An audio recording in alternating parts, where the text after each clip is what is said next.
ଆଉ ନିଜର ଜୀବନକୁ ଜଳାଞ୍ଜଳି ଦେଇଛନ୍ତି ସମାଜ ନା ଜୀବନକୁ ଜଳାଞ୍ଜଳି ଦେଇନି। ପ୍ରଥମେ ଯେତେବେଳେ ଆପଣ ବ୍ଲଡ୍ ଦେଲେ ଡର ଲାଗିଥିଲା? ହଁ ଡର ଲାଗିଥିଲା ଏବଂ ବେହୋସ ହେଇଯାଇଥିଲି। ଆପଣ ଗୋଟେ ସଂଗଠନ କରିଛନ୍ତି ଯାହା ନାଁ ଶହୀଦ ଭଗତ ସିଂ ଯୁବ ଶହୀଦ ଭଗତ ସିଂ ଯୁବ ସଂଘ, ଯୋଉଠିକି ପ୍ରତ୍ୟେକ ରବିବାର ଆପଣମାନେ ଅନାଥ ଲୋକଙ୍କୁ ଖାଇବାକୁ ଦେବା ବା ପ୍ରତ୍ୟେକ ଦିନ ଏଭଳି କାର୍ଯ୍ୟ ଚାଲିଛି ଆପଣଙ୍କର, ଯେ ଅନେକ ଜାଗାରେ ସେବା କରୁଛନ୍ତି। ବିଗତ ଦିନରେ ଆପଣ କାଉନସିଲର ବି ନା ସେ କଥାକୁ ଆମେ ଯିବା ନାହିଁ, ସେଟା ରଙ୍ଗ ନିଷ୍ପତ୍ତି ଥିଲା ମୋର। ଆମେ ରାଜନୀତି କରିବାର ନାହିଁ, କିନ୍ତୁ ଜନସାଧାରଣଙ୍କର ବେନିଫିଟ୍ ପାଇଁ ଶହୀଦ ଭଗତ ସିଂ ଯୁବକ ସଂଘ ପଛେଇବ ନାହିଁ, ଲଢ଼ିବ ଲଢ଼ିବ ଲଢ଼ିବ। ଯେ ଆମ ଗଣରେ ଜଣେ ଏଭଳି ସମାଜସେବୀକି ଆମେ ପାଇଛୁ। ଆଜି ଖବର ପ୍ରଭାବର ପୋଡକାଷ୍ଟରେ ଏଭଳି ଏକ ଅତିଥି ପାଇଛୁ ଆମେ, ଯିଏକି ସାରା ଜୀବନ ତାଙ୍କର ସେବାରେ ଅତିବାହିତ ହେଇଛି।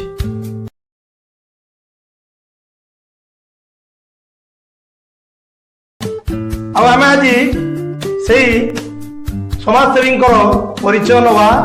ସିଏ କ'ଣ କହୁଛନ୍ତି, ତାଙ୍କର ପରିଚୟ କ'ଣ, କାହିଁକି ସମାଜ ସେବା ପ୍ରତି ତାଙ୍କର କାହିଁକି ଆଗ୍ରହ ହେଲା, ଆଉ ଏ ସମାଜ ସେବା ପ୍ରତି କାହିଁକି ସିଏ ନିଜକୁ ଜଳାଞ୍ଜଳି ଦେଲେ। ଆଜ୍ଞା ନମସ୍କାର, ଖବରପ୍ରଭାବ ତରଫରୁ। ଆଜ୍ଞା ଆପଣ ଟିକେ ପରିଚୟ ଟିକେ ରଖିବେ। ରାଜେନ୍ଦ୍ର ବିଶ୍ୱାଳ, ଆଜ୍ଞା ଘର ଝାଟିଆ ସାହି। ଆଜ୍ଞା ଯେତେବେଳେ ଆପଣଙ୍କର କିଏ କିଏ ଅଛନ୍ତି? ମୋର ଦୁଇ ଭାଇ ଅଛନ୍ତି, ମୋର ଗୋଟେ ଭଉଣୀ ବାହା ହେଇଯାଇଛି। ଯେ କାହିଁକି ଆପଣ ସମାଜ ସେବାକୁ ଆପଣ ନୀତି ଆଉ ନୈତିକତା ଭାବେ ଗ୍ରହଣ କରିଛନ୍ତି ଆଉ ନିଜର ଜୀବନକୁ ଜଳାଞ୍ଜଳି ଦେଇଛନ୍ତି ସମାଜ ସେବାରେ? ନା ଜୀବନକୁ ଜଳାଞ୍ଜଳି ଦେଇନି ଅବଶ୍ୟ। ଏ ସାମାଜିକ ଲାଇନ୍କି ଆସିବାର ଗୋଟେ କାରଣ ହେଉଛି 91 ମସିହାରେ ମୋ ମାମୁଙ୍କର ଦେହ ଖରାପ ହେଇଗଲା। ସେତେବେଳେ ସେ କଳା ଝାଡ଼ା ହେଉଥିଲେ। ତାଙ୍କୁ ବାପା, ମୁଁ ଏବଂ ମାମୁଁ 3 ଜଣ କଟକ ମେଡ଼ିକାଲ ଯାଇଥିଲୁ। କଟକ ମେଡ଼ିକାଲରେ ଆପଣଙ୍କର ଏକ ରକ୍ତର ଆବଶ୍ୟକତା ପଡ଼ିଲା ମାମୁଙ୍କର, ଓ ପଜିଟିଭ୍। ଯାହା କଷ୍ଟକଷ୍ଟେ ତାକୁ ବ୍ଲଡ଼ ଡୋନେଟ୍ ଶୀଘ୍ର ମୁଁ କରିଥିଲି। ତାପରେ ପୁଣି ଆସିକି ଚିନ୍ତା କଲି ସେ କଟକ ମେଡ଼ିକାଲରେ ବାସ୍ତବ ସେ ସମୟର ଘଟଣା। ହାତ ରକ୍ତ ବହୁତ ପିଲାମାନେ ଯୁବକମାନେ ଦେଉଛନ୍ତି, ଛାତ୍ରମାନେ ଦେଉଛନ୍ତି। ସେତେବେଳେ ରକ୍ତ ଗୋଟେ ଯେଉଁଭଳି ଭାବରେ କିଏ ଦେବ, କାଳେ ମରିଯିବ, କି ତାର କ'ଣ ଦେହ ଖରାପ ହେଇଯିବ, ଏଇଭଳି ଭାବରେ ଭାବନା ସମସ୍ତ ମନ ଭିତରେ ଥିଲା। ମୁଁ ବି ମଧ୍ୟ ସେ କଟକ ମେଡ଼ିକାଲ ବାରଣ୍ଡାରେ ଯେଉଁ ଆପଣଙ୍କର ବଡ଼ ବଡ଼ ସାଲାଇନ୍ ବୋତଲ ଆସେ, ସେ ବୋତଲରେ ତାର ରକ୍ତ ଦିଆଯାଏ। ସେ ଛୁଞ୍ଚି ବହୁତ ବଡ଼ ବଡ଼ ମୋଟା ଛୁଞ୍ଚି। ସେଠୁ ନିଷ୍ପତ୍ତି ଆମେ ନେଲୁ, ଆମେ ଯାଜପୁର ଗଲେ କେଉଁଭଳି ଭାବରେ ରକ୍ତ ଅଭାବ ଦୂର ହୋଇପାରିବ, ଆମେ ଲୋକଙ୍କ ପାଖରେ ପହଞ୍ଚିକି ରକ୍ତଦାନ ଶିବିର କରିବୁ। ଏବଂ ଏଇ ରକ୍ତଦାନ ଶିବିର କରୁ କରୁକା ସେବା ଚାଲିଲା। ଆପଣଙ୍କର ଅଚିହ୍ନା ଶବ, କିଏ ଖାଇବାକୁ ପାଉନି, ଏସବୁ ଜିନିଷ ଚାଲିଛି। ଆଉ ପ୍ରଥମେ ଯେତେବେଳେ ଆପଣ ବ୍ଲଡ୍ ଦେଲେ ଡର ଲାଗିଥିଲା? ହଁ ଡର ଲାଗିଥିଲା ଏବଂ ବେହୋସ ହେଇଯାଇଥିଲି।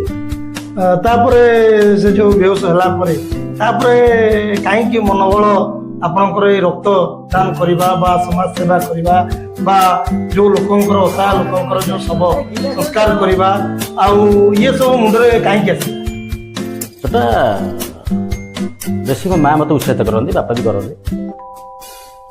ଆଉ ସେତେବେଳେ ତ ଆଜ୍ଞା ଅସୁବିଧା ଲୋକମାନେ ଅଛନ୍ତି ନା, ଆମେ ଯଦି ମଣିଷ ଜଣଙ୍କୁ ସାହାଯ୍ୟ କରିବାର ଆବଶ୍ୟକତା ଅଛି। ଆଉ ସେମିତି ସହଯୋଗ କରୁ କରୁ କରୁ କରୁ ଚାଲିଛି। ଆଉ ଏବେ ପର୍ଯ୍ୟନ୍ତ କେତେ ବ୍ଲଡ୍ ଦେଲେ? ମୁଁ ଆପଣଙ୍କର 56 ଥର ବ୍ଲଡ୍ ଦେଇ ବ୍ରେକ୍ ହେଇକି ଅଛି। ମୋର ଯେହେତୁ ଓ ପଜିଟିଭ୍, ଆଉ 56 ଥର ଅଛି। ମୋତେ ରେଡ୍ କ୍ରସ୍ ବ୍ଲଡ୍ ଟାଣୁନି ମୋର, କାହିଁକିନା ମୋର ବ୍ଲଡ୍ ପ୍ରେସରଟା ଟିକେ ଅଧିକ ହେଇଯାଇଛି। ସେଥିପାଇଁ ରେଡ୍ କ୍ରସ୍ ବ୍ଲଡ୍ ନେଉନି। ଅବଶ୍ୟ ଆବଶ୍ୟକ ପଡ଼ିଲେ ପୁଣି ଦେବା, କିଛି ଅସୁବିଧା ନାହିଁ। ଆମେ ପୁରା ଫିଟ୍ ଅଛୁ।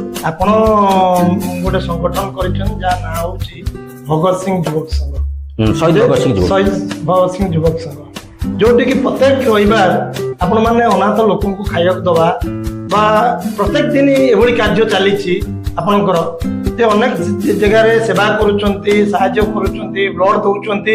ଯଦି ଏ ବ୍ୟାସନଗରରେ କାହାକୁ ଖୋଜନ୍ତି, ସେମାନେ କାହାର ଗୋଟେ ବ୍ଲଡ୍ ଦରକାର, କିଏ ଅସହାୟ ଲୋକଟେ ପଡ଼ିଛି, ବିଶୁଦ୍ଧ ପଡ଼ିଛି, ଯିଏ ତାଙ୍କର କେହି ନାହାନ୍ତି ସେଠି ରାଜୁ ଭାଇକି ଦେଖିବାକୁ, କ'ଣ ରହିଛି?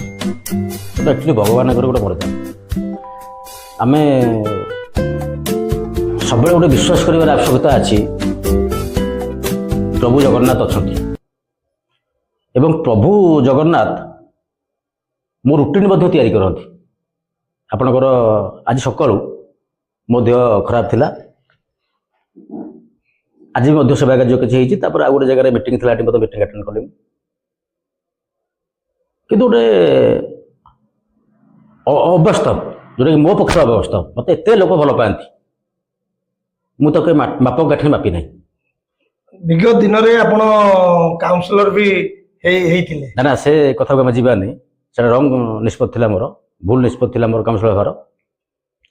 ମୁଁ ଯେଉଁ କାଉନସିଲର ହେଇଥିଲି, ମୁଁ ଚାହୁଁଥିଲି କିଛି ଲୋକଙ୍କର ସାମାଜିକ ସ୍ତରରେ ବିକାଶ କରିବା ପାଇଁ। କିନ୍ତୁ ଆପଣ ଯେଉଁ ଜିନିଷ ଚାହିଁବେ, ଆଜିର ରାଜନୀତିକ ଏଭଳି ଭାବରେ ହେଇଛି, ଆପଣ ସେଟା କରିପାରିବେ ନାହିଁ। ସେଥିପାଇଁ ମୁଁ ରାଜନୀତି ଦୂରେଇକି କେତେ ସେବା କରିପାରିବା ଏବଂ କେତେ ସେବା ହେଇପାରିବ ଆମ ଦ୍ୱାରା, ଆମେ ତାପରେ ଗୋଟେ ରୁଟିନ ତିଆରି କରିଛନ୍ତି। ପ୍ରୟାସ ଜାରି ରହିଛି, ରହିବ ଶେଷ ନିଶ୍ୱାସ ଥିଲା ପର୍ଯ୍ୟନ୍ତ। ରାଜା ବାବୁ, ଆପଣ ତ କହିଲେ ଆପଣଙ୍କର ବ୍ୟକ୍ତିଗତ ଜୀବନ କାହାଣୀ କଥା କହିଲେ, କିନ୍ତୁ ଆମେ ଗୋଟେ ଟପିକ ଉପରକୁ ଆସିବା, ବ୍ୟାସନଗରର ସମସ୍ୟା ଉପରେ। ଆପଣ ପୂର୍ବତନ କାଉନସିଲର ଥିଲେ, ଆଉ ଏବେ ବ୍ୟାସନଗରର ସମସ୍ୟା ଉପରେ ଆମେ ଯିବା। ଯେହେତୁ ବ୍ୟାସନଗର ପୌର ପରିଷଦକୁ ଏଭଳି ଭାବରେ ରହିଛି ଯେ କି ଲୋକମାନେ ଏବେ ହା ହତାଶ ହଉଛନ୍ତି ପାଣି ଘେରରେ।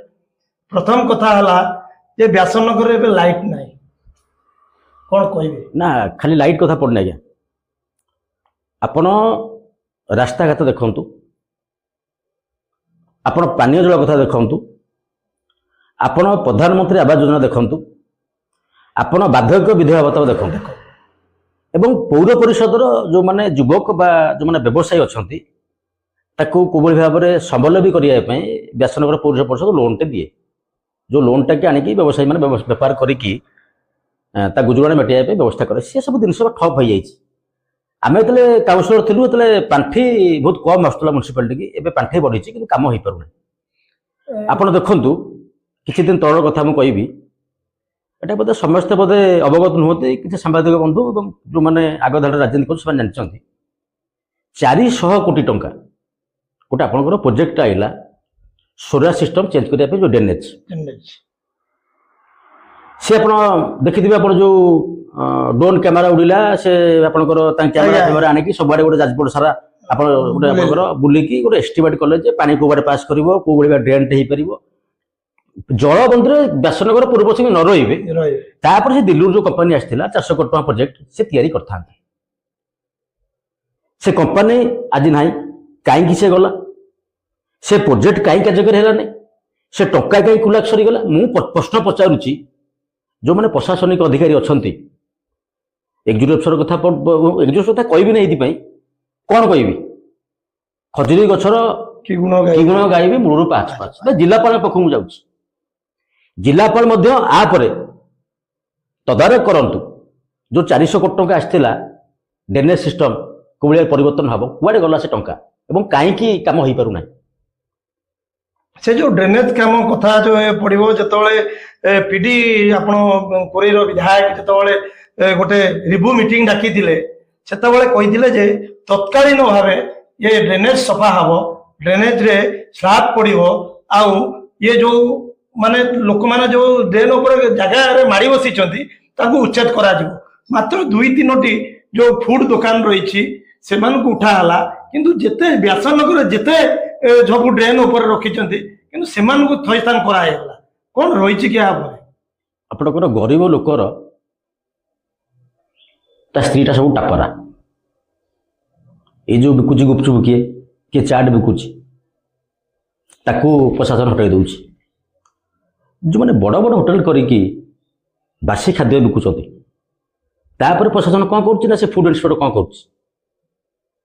ଆମେ ଗୋଟେ ଗରିବ ଲୋକକୁ ତା ପେଟକୁ ନାତ ମାଇଲ ହେବ ନାହିଁ, ଯିଏ ରହିଛି ସର୍ଦ୍ଦାର ତା ପାଖକୁ ପହଞ୍ଚିବାର ଆବଶ୍ୟକତା। କିନ୍ତୁ ସର୍ଦ୍ଦାର କତିକି ନ ଯାଇକି ଗରିବ ଆପଣ କହିଲେ, ବିଧାୟକ ଯେଉଁ ଡାକିଲା ପରେ କହିଲେ ଗୋଟେ କ'ଣ ଆପଣଙ୍କର ଆଇନଗତ ଦଣ୍ଡ ଦିଆଯିବ ଅଫିସର ମାନଙ୍କ କତରୁ। ଯେଉଁ ଅଫିସର ମାନେ ଫୋନ୍ ତ ଉଠାନ୍ତିନି, ଏବଂ ବିଧାୟକ ତ ନିଜେ ପାଣି ଘେରରେ ତାଙ୍କ ଘର ଆଗରେ, ଏବଂ ବିଧାୟକ ଆଜି ସେ ନୁହେଁ, ଆଗରୁ ମଧ୍ୟ ହେଇଥିଲେ, ସେ ସମୟରୁ ସେ ବ୍ୟବସ୍ଥା ଅଛି। ସେ ସମୟରୁ ବ୍ୟବସ୍ଥା ନ କରିକି ଆପଣଙ୍କର ଗୋଟେ ଯାଜପୁର ଜନସାଧାରଣଙ୍କୁ ଖୁବ୍ ଭାବରେ ଗୋଟେ ଭୁଆ ବୁଲାଯାଏ, ମାନେ ମୁଁ ଅନ୍ଧ ନୁହେଁ, ଗୋଟେ କଳା ଦୋଷ ଭାବିଛି ମତେ ଅନ୍ଧ ଭାବିବି। ଇଏ ବ୍ୟବସ୍ଥା ସେଇଆ। ଯଦି ବିଧାୟକର ଇଚ୍ଛା ଶକ୍ତି ଥାଆନ୍ତା ବ୍ୟାସନଗର ସହରରେ ପାଣି ଘେରରେ ଜନସାଧାରଣ ନ ରୁହନ୍ତୁ, ତାହେଲେ ବ୍ୟବସ୍ଥାଟା ବିଧାୟକ ଆପଣଙ୍କର ଖରାଦିନ ସମୟରେ କରିଥାନ୍ତି। ଆପଣ ଆଜି ଦେଖନ୍ତୁ ଯୋଉ ତତୁରିଆ କାମ ଚାଲିଛି ସେ କାମ ମଧ୍ୟ ଠିକ ଢଙ୍ଗରେ ହେଇପାରୁନି। ଆପଣଙ୍କର ଅଳିଆ ଗାଡ଼ି ଦେଲେ ଡ୍ରେନ୍ କରିଲେ, ବର୍ଷା ହେଲା ସେଇ ଅଳିଆଟା ପୁଣି ଡ୍ରେନ୍ରେ ଗଲା। ଯୋଉ ମ୍ୟୁନିସିପାଲିଟିର ଶ୍ରମିକଟା ଆସିକି ଡ୍ରେନ୍ ସଫା କରିଥିଲା ସେ ଯୋଉ ପରିଶ୍ରମ କରିକି ସେ ତ ବର୍ଷା ପାଣିରେ ପୁଣି ଡ୍ରେନ୍କୁ ଗଲା, ପୁଣି ଆଉଥରେ ଆସିବ। ତାର ଯଦି ଗୋଟେ ଡ୍ରେନ୍କୁ ଆମେ 10 ଥର ସଫା କରିବା ତାର ତ କାମ ହେଇପାରିବ ନାହିଁ।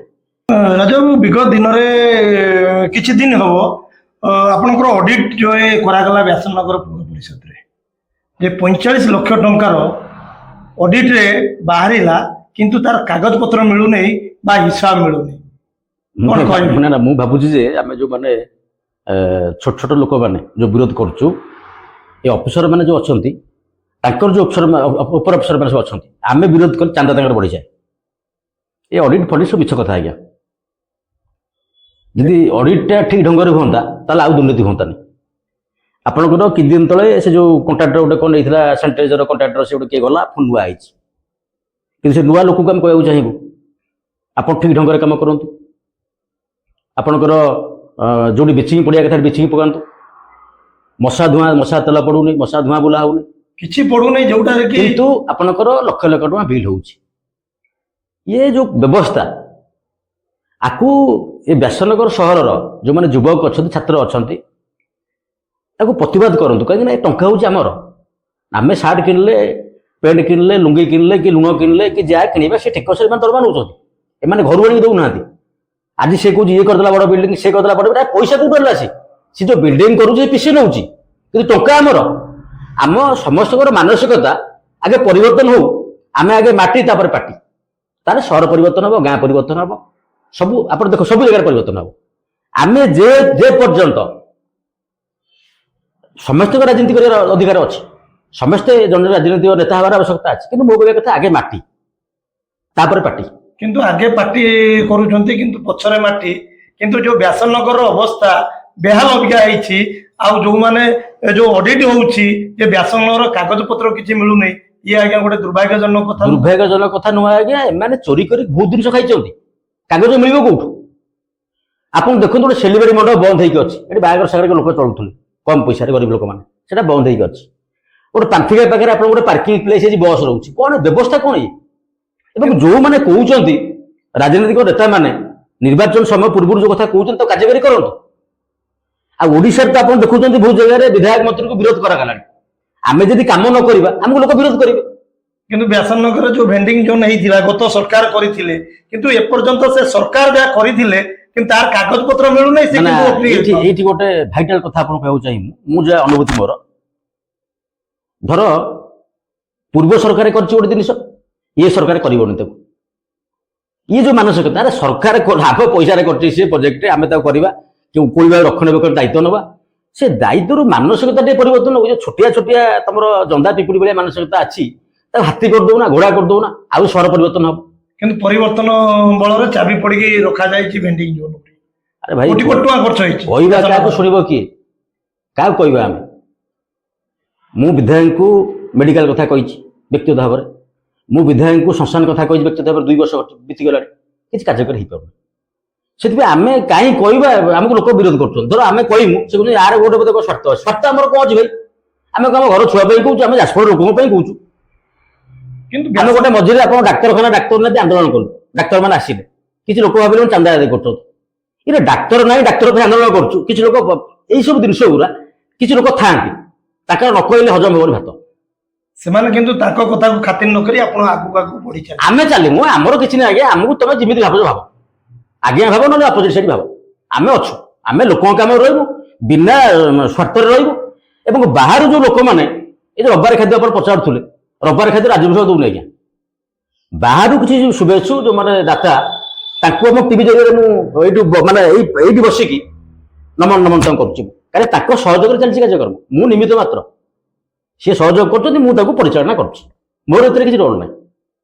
ଆଉ ମୁଁ କେବେ ଭାବିନି ଯେ ମୁଁ ସମାଜସେବୀ ବୋଲିକି, ମୁଁ ସାଧାରଣ ମଣିଷଟି। କିନ୍ତୁ ସମସ୍ତେ ଓଡିଶା ସାରା ଜାଣିଛନ୍ତି ଆପଣ ଜଣେ ସମାଜସେବୀ, ଆଉ ଆପଣ ନିଜକୁ ଜଳାଞ୍ଜଳି ଦେଇଛନ୍ତି ଏ ସମାଜ ସେବା ପାଇଁ। ଆପଣ ବିବାହ ବି ହେଇନାହାନ୍ତି। ମାନେ ବିବାହଟା ଗୋଟେ ବେଟର ନୁହେଁ। କିଏ ବାହା ହବ କିଏ ନ ହବ ସେଟା ତା ବ୍ୟକ୍ତିଗତ କଥା। ଆମେ ବାହା ହେଇଥିଲେ ମଧ୍ୟ ଏଇ ଯୋଉ କାମରେ ଅଛୁ ଆମେ କରିପାରିନଥାନ୍ତୁ। କାହିଁକିନା ଆମ ପରିବାର ଆମ ସ୍ତ୍ରୀ ଆମେ ଯାଇଥିବୁ ବଜାରକୁ ଯାଇଥିବୁ ଗୋଟେ କାମ ଧର ଗୋଟେ ମେଡିକାଲ କାମକୁ ନେଇ ଯାଇଥିବୁ ମୋ ସ୍ତ୍ରୀକୁ ଟମାଟୋ ଧଣିଆ ପତ୍ର ନେଇକି ଆସ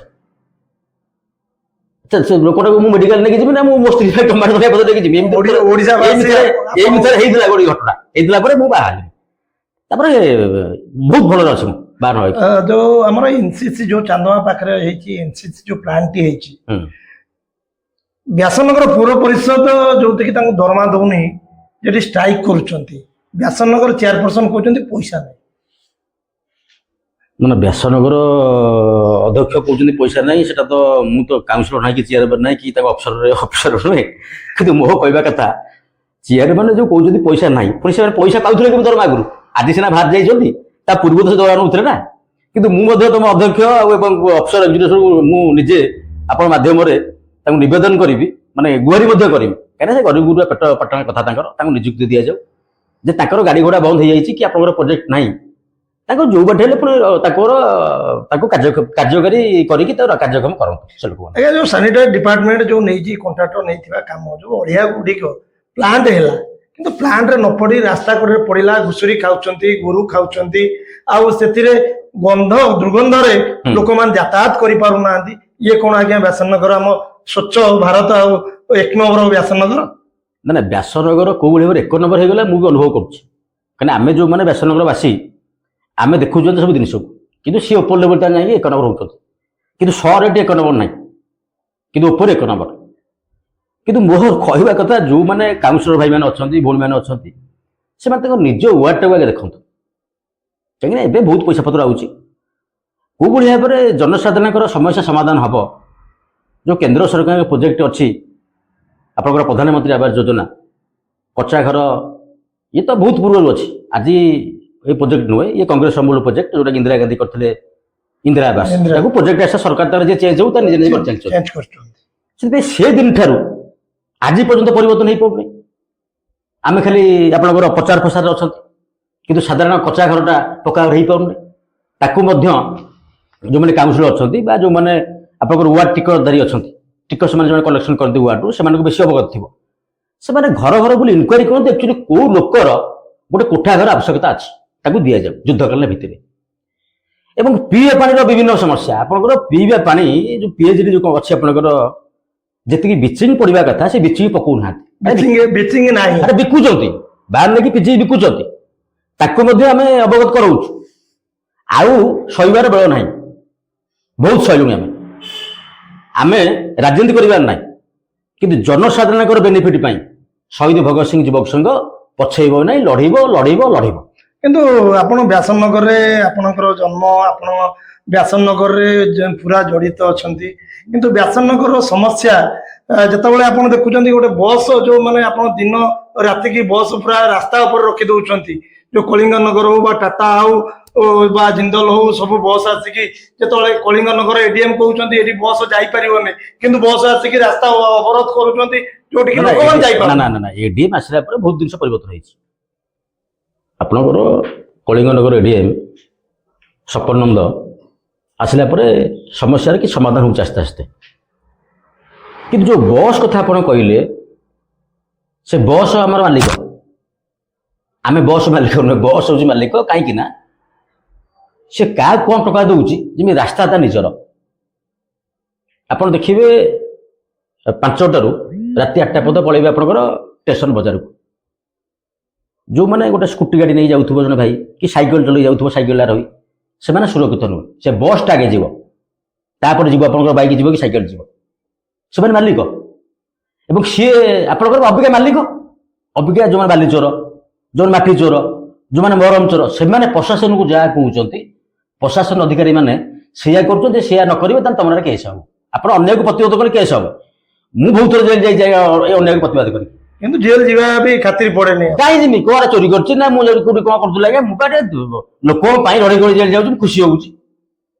ଲୋକଙ୍କ ପାଇଁ ଯଦି ମୁଁ ଜେଲ୍ ଯିବି ମୋର କିଛି ଏଥିରେ ମନଦୁଃଖ ନାହିଁ ମୁଁ ଖୁସି ବହୁତ ଆନନ୍ଦ ହେବି କିନ୍ତୁ ବ୍ୟାସନଗର ଯୋଉ ଭଳି ଭାବରେ ଗରିବ ଗୋଟେ ନିରୀହ ଗରିବ ଲୋକଟି ନ୍ୟାୟ ପାଉଛି ସେବା ପାଉଛି ନା ପାଉନି ଯୋଉ ରାଜନୀତି କି ଯଦି ଦେଖିବା ବିଜେଡି ସରକାର ଥିଲେ ବା ଏଠି 5ଟି ଏମଏଲ ଗଲେଣି ଆ ଭିତରେ ନା ବିଜେଡି କଂଗ୍ରେସ ବିଜେପି କତିକି ମୁଁ ନାହିଁ ଆପଣଙ୍କର ଯିଏ ଆସିବ ସେ ଚେୟାରରେ ବସିବ ସେ ସେଇ କାମ କରିବ ଏଠି ପରିବର୍ତ୍ତନ କିଛି ନାହିଁ।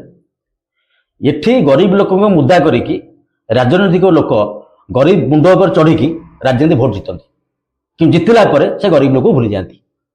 କିନ୍ତୁ ଆଜି ନୁହେଁ, ଆପଣଙ୍କ ସ୍ୱାଧୀନତାର 80 ବର୍ଷ ପୂର୍ବ। କିନ୍ତୁ ଆମେ ବ୍ୟାସନଗରବାସୀ ଆମେ ଯୋଉ ଦେଖନ୍ତୁ, ଆମେ ଯୋଉ ଇଂରେଜ ମାନଙ୍କୁ ବିଦାୟ କଲେ, କାହିଁ ବିଦାୟ କଲେ? ଇଂରେଜ ମାନଙ୍କୁ ବିଦାୟ କରିବାର କାରଣ ହଉଛି ଶିକ୍ଷା, ସ୍ୱାସ୍ଥ୍ୟ, ଗମନାଗମନ। ଶିକ୍ଷା ଜାଗାରେ ମାଷ୍ଟର ନାହାନ୍ତି ସ୍କୁଲରେ, ସ୍ୱାସ୍ଥ୍ୟ ବିଭାଗରେ ଡାକ୍ତର ନାହାନ୍ତି, ଗମନାଗମନ ଆଜି ବି ବହୁ ଜାଗାରେ ବିଚ୍ଛିନ୍ନ ହୋଇକି ରହିଛି। ଆ ପାଇଁ ଦାୟୀ କିଏ? ଆ ପାଇଁ ଦାୟୀ ଆମମାନେ। କାହିଁ ଦାୟୀ? ଏଇ ଯୋଉ ନେତାଙ୍କ କତିରୁ ଯୋଉ ଭୋଟ ବେଳେ ଆମେ ଯୋଉ 500,000 ଟଙ୍କା ନଉଛନ୍ତି, ନେତା ସେଥିପାଇଁ ଆମେ କୁକୁର ଭାବୁଛନ୍ତି। ଆମେ ଅଲରେଡି କୁକୁର, କିନ୍ତୁ ନେତା ଯେତେବେଳେ ଆମେ ଭୋଟ ପାଇଁ ଆସିବ, ସିଏ ନେତା ହଉଛି ବାଘ ନା ଆମେ ବାଘ? ନେତା ହାତରେ ସେଇଆ, କିନ୍ତୁ ଅବିକା ଆମେ ହଉଛୁ କୁକୁର 5 ବର୍ଷ ପାଇଁ। କିନ୍ତୁ ମୋର ପ୍ରଶ୍ନ, ଯୋଉ 500 ଟଙ୍କା, ଯୋଉ 1000 ଟଙ୍କା ଜନସାଧାରଣ ନେତାଙ୍କ ପାଖକୁ ନଉଛନ୍ତି, ଦିନକୁ କେତେ ପଇଲା? ସେ ହିସାବ ସେ ଲୋକ ଆସି ବସିକି କରୁ। ଆଉ ମୁଁ ଅନୁରୋଧ କରିବି, ସେମାନେ ପଇସା ନ ନେଇକି, ସେ ନେତା ଯେତେବେଳେ ପଇସା ଦଉଛି କୋଉଠୁ ପଇସା ଆମେ ତାକୁ ପ୍ରଶ୍ନ କରନ୍ତୁ ଏବଂ ପବ୍ଲିକ ଆଣନ୍ତୁ। ଆପଣଙ୍କର ଯଦି ସୋସିଆଲ ମିଡିଆ ନଥାନ୍ତା ତାହେଲେ ଆମେ କିଛି ଜାଣିପାରନ୍ତୁନି। ସୋସିଆଲ ମିଡିଆ ଅଛି ବୋଲିକି ବିଭିନ୍ନ ପ୍ରସଙ୍ଗ, ବିଭିନ୍ନ ସମସ୍ୟା, ବିଭିନ୍ନ କଥା ପଦକ ଆସୁଛି, ଆମେ ଜାଣୁଛନ୍ତି, ଜାଣିଲା ପରେ ଆମେ ଆଲୋଚନା କରୁଛେ। କିନ୍ତୁ ସୋସିଆଲ ମିଡିଆକୁ ଧନ୍ୟବାଦ, ସୋସିଆଲ ମିଡିଆ ପାଇଁ ବହୁତ ଦେଶ ଜାଣିପାରୁଛନ୍ତି। ଯଦି ବ୍ୟାସନଗରର ଦେଖିବା ଆମେ ଯୋଉ ଲାଇଟ୍ କଥା ହଉ ବା ଡ୍ରେନେଜ କଥା ହଉ, ଆପଣ ଯୋଉ ସାନିଟାରୀ ଡିପାର୍ଟମେଣ୍ଟ କଥା ହଉ, ବା ଯେତେବେଳେ ଅନେକ ରହିଛି ଯୋଉ ଆପଣ କହୁଥିଲେ ଏବେ ଯୋଉ ଶିକ୍ଷା କଥା, ଯୋଉଠିକି ବିଏଲଓ କାମ ଆପଣ ମାନଙ୍କୁ ଯୋଉ ସରକାର ଦେଇଦେଲେ ଟିଚର ମାନଙ୍କୁ, ବିଏଲଓ ମାନେ ସେଠି ଟିଚର ମାନେ ଯୋଉ ଗଲେ କୋଉଠି ନା ଯୋଉ ଏଇ ଭୋଟର ଯୋଉ ଇଏ ସଂଶୋଧନ କରିବା ପାଇଁ, କିନ୍ତୁ ସ୍କୁଲରେ ପାଠ ପଢା ହଉ ନା। ସେଠି ଆପଣ ଦୁଃଖଦାୟକ ଘଟଣା, ଆପଣଙ୍କର ଯୋଉମାନେ ସାର୍ ଅଛନ୍ତି ସେମାନଙ୍କର ଦାୟିତ୍ୱ ରହୁଛି ଯେ ସେ ସ୍କୁଲରେ କେମିତି ଛୁଆମାନଙ୍କୁ ପାଠ ପଢେଇବେ, ତାକୁ ଭୋଟର ଲିଷ୍ଟରେ ଆମେ ଏନଗେଜ କରାଇବା, ଜନଗଣ ଏନଗେଜ କରାଇବା। ସେ ଧର ଗୋଟେ ସବଜେକ୍ଟ ପଢେଇଥିବ, 8 ଦିନ କାଳେ ପଢେଇ ପାରୁନଥିବ, ସେ ସବଜେକ୍ଟ ଛୁଆ ଭୁଲି ଯାଇଥିବ, ଏଟା ସରକାର ବିଚାରକୁ ନେବାର ଆବଶ୍ୟକତା ଅଛି। କାହିଁକିନା ଆପଣ ଦେଖନ୍ତୁ, ଏଇ ଯୋଉ ବ୍ୟବସ୍ଥା ଆଜି ଚାଲିଛି, ଏ ବ୍ୟବସ୍ଥା ଆମକୁ ଦୁଃଖ ଲାଗୁଛି। ଆପଣଙ୍କର ଗୋଟେ ଶିକ୍ଷକ ବ୍ୟାଗ୍ ଖଣ୍ଡେ ଧରିକି ବୁଲୁଛି, ତାର ଭୋଟ ଲିଷ୍ଟ କୋଉଠି କଣ କରିବ, ତାର ଆପଣଙ୍କର ଅନ୍ୟ ଷ୍ଟାଫ୍ ମାନେ ସବୁ ଅଛନ୍ତି, ମାନେ ଯୋଉମାନେ ସୋସିଆଲ କାମ କରୁଛନ୍ତି, ସେ ଯୁବକ ଯୁବତୀ ମାନଙ୍କୁ ନିଯୁକ୍ତି ଦିଅନ୍ତୁ। କିନ୍ତୁ ଓଡିଶା ସରକାର କହୁଛନ୍ତି କୋଟି କୋଟି ଟଙ୍କା ଖର୍ଚ୍ଚ କରୁଛନ୍ତି ଶିକ୍ଷା ବାବଦରେ। କିଛି ଆଜ୍ଞା, ତ କଣ ସେ ବିଧାନସଭାରେ ଗୋଟେ ଜିନିଷ ପାସ୍ କରିଛନ୍ତି ମତେ କହିଦେଲେ ଆଜ୍ଞା। ଏ ଯୋଉ ଭାରତୀୟ ଜନତା ପାର୍ଟି ଯୋଉ କଥା କହୁଛି, ମୁଁ କୋଉ ଦଳର ନୁହେଁ, ମତେ ଭାବୁଥିବ କିଏ ବୋଧେ ମୁଁ କୋଉ ଏଜେଣ୍ଟ, ମୁଁ କାହାର ଏଜେଣ୍ଟ ନୁହେଁ। ଯୋଉ କଥା ସେ କହୁଛନ୍ତି, ସେମାନେ କଣ କରିଛନ୍ତି 2 ବର୍ଷ 2.5 ବର୍ଷ ଭିତରେ ମତେ କହିଲେ? କଣ ତାଙ୍କର ବିଧାନସଭାରେ ପାସ୍ ହେଇଛି, ଏଇ ପ୍ରୋଜେକ୍ଟ ହବ କି ସେ ପ୍ରୋଜେକ୍ଟ ହବ, ଆମେ ଟିକେ ଜନସାଧାରଣ ଜାଣିବାକୁ ଚାହୁଁଛୁ। ଖାଲି ଏମିତି କହିଦେଲେ, ମୁଁ ମିଟିଂରେ ଯାଇଛି କୁଆଡେ, ଧର ଆପଣ ଡାକିଲେ ମତେ କ୍ରିକେଟ ଖେଳିଲେ, ମୁଁ ଗଲି, ମୁଁ କହିଲି ଆଜ୍ଞା ଆପଣଙ୍କ ପଡ଼ିଆଟା ଆପଣ ଗାଁରେ କରିଦେବେ, ତହସିଲ ଭେଟିବେ, ଆଜ୍ଞା ଆସନ୍ତୁ। ଆପଣ ଯୁବକ ମାନେ କ୍ରିକେଟ ଖେଳ କହିଲେ ଆପଣ ଘରେ ରହିଲେ, ମୋ ଘରକୁ ଆସି ରହିଲେ, ନା ସିଏ ମୋ କତିକି ଆସିବେ ନା ମୁଁ ତହସିଲ କରିକି ଯିବି।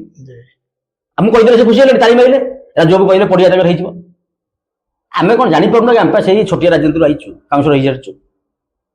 କିନ୍ତୁ ବ୍ୟାସନଗର 2002 ମସିହାରେ କାଉନ୍ସିଲର ମୁଁ। ବ୍ୟାସନଗର ସମସ୍ୟା ପାଇଁ କଣ କହିବେ ଦର୍ଶକ ମାନଙ୍କୁ? ବ୍ୟାସନଗର ସମସ୍ୟା ପାଇଁ ମୁଁ ଏହା କହିବି ଜନସାଧାରଣଙ୍କୁ, ଆପଣମାନଙ୍କୁ ହାତ ଯୋଡ଼ିକି ମୁଁ ଅନୁରୋଧ କରିବି, ଯୋଉମାନେ କାମ କରିପାରିବେ, ଯୋଉମାନେ ଆପଣଙ୍କୁ ସହଯୋଗ କରିପାରିବେ, ଆପଣମାନେ ତାଙ୍କୁ ଭୋଟ ଦେଇକି ନିର୍ବାଚିତ କରନ୍ତୁ।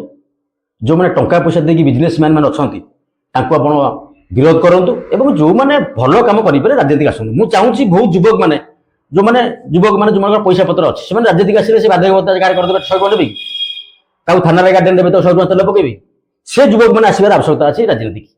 ଯଦି ଆପଣଙ୍କର ସଚୋଟ ମାନେ ଶିକ୍ଷାଗତ ଯୋଗ୍ୟତା ଥିବା ଦରକାର, ସେମାନେ ଆସିଲେ, ଆପଣ ଦେଖନ୍ତୁ, ଗୋଟେ ଛୋଟିଆ କଥା ମୁଁ କହିବାକୁ ଚାହିଁବି, କହିବାର ଉଚିତ ନୁହେଁ ଆପଣ ଷ୍ଟୁଡିଓରେ, ମୁଁ କହିବାକୁ ଚାହିଁବି ମଧ୍ୟ। ବିଜୟ ଥାଲାପତି ବହୁତ କମ ଦିନରେ ସେ ମୁଖ୍ୟମନ୍ତ୍ରୀ ହେଇଛନ୍ତି। ସେ ତାଙ୍କ ରାଜ୍ୟରେ ଯାହା କରୁଛନ୍ତି, ଏମାନେ ତାଙ୍କୁ ଫଲୋଅପ୍ କରିବାର ଆବଶ୍ୟକତା ଅଛି। ବିଜୟ ଥାଲାପତି ମଝିରେ କହିଲେ, ଆପଣଙ୍କର ଯୋଉ ଡାଟା ଉପରେ ଗୋଟେ କଣ କହିଲେ, ସେ ଡାଇରେକ୍ଟ ଆମ୍ବାନୀ କହିଲେ ଆମେ ବନ୍ଦ କରିଦେବୁ ଜିଓ। ସେ ଏଇଥିପାଇଁ କହିଲେ, ସେ ଟଙ୍କା ନେଉନାହାନ୍ତି, ସେ ଯୋଉ ନବା କଥା ଭୋଗଟା ନେଉନାହାନ୍ତି, ଆମର ଭୋଗ ନେଉଛନ୍ତି, ସେ ଜାଗା ଆଜ୍ଞା। ଆମେ ଦେଖୁଥିଲେ କିଭଳି ଭାବରେ ରାଜେନ୍ଦ୍ର ବିଶ୍ୱାଳ, ଯେ ଆମର ପ୍ରିୟ ରାଜୁ ଭାଇଙ୍କ ସହିତ ଆମେ କଥା ହଉଥିଲେ, ପୁରା ଗୁମର ଖୋଲିଦେଲେ ବ୍ୟାସନଗରର। ଏ ପ୍ରକୃତରେ ଆମେ କେହି ଲଢ଼ିବା ବ୍ୟାସନଗର ପାଇଁ। ଆଉ ବ୍ୟାସନଗର ସମସ୍ୟା ଯେଉଁ ଆପଣମାନେ ଦେଖୁଛନ୍ତି, ବ୍ୟାସନଗର ସମସ୍ୟାର କିଛି ଅଂଶ ଯେଉଁଠିକି ଲୋକମାନେ ହାହତାଶ ହେଉଛନ୍ତି, ପାଣି ଘେରରେ ହଉ ବା ଲାଇଟ୍ କଥା ହଉ, ଆଉ ଡ୍ରେନେଜ କଥା ହଉ, ବା ବ୍ୟାସନଗରର ପୁରା ମୌଡ଼ମଣି କହିଲେ, ବ୍ୟାସନଗର ମୁଖଶାଳା କହିଲେ, ଯେଉଁଠିକି କହିଲେ କଲ୍ୟାଣୀ ମଣ୍ଡପ ହଉ ବା ଅନେକ କଥା କହିଗଲେ, କିନ୍ତୁ ବ୍ୟାସନଗର ସେଇଭଳି ଅବହେଳିତ ହେଇକି ରହିଛି। ଆଉ ଆମେ ଯୁବଶକ୍ତି ଏକ ହେଲେ ଏ ବ୍ୟାସନଗରକୁ ଆମେ ଆଗକୁ ବଢ଼େଇବାର ସୁଯୋଗ ପାଇବା। ଇଏ ଥିଲା ରାଜୁ ଭାଇଙ୍କର ପୁରା ଟେକ୍ନିକ୍ କଥା। ଖବର ପୋଡକାଷ୍ଟରେ ରାଜୁ ଭାଇଙ୍କୁ ଆମେ ନିମନ୍ତ୍ରଣ କରିଥିଲୁ।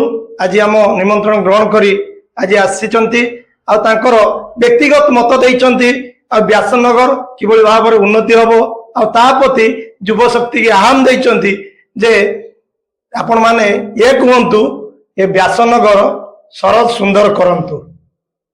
ଇଏ ଥିଲା ରାଜୁ ଭାଇଙ୍କର ବାର୍ତ୍ତା। ଜୟ ଜଗନ୍ନାଥ। ଖବର ପ୍ରାପ୍ତ ତରଫରୁ ଆପଣଙ୍କୁ ନମସ୍କାର। ଜୟ ଜଗନ୍ନାଥ।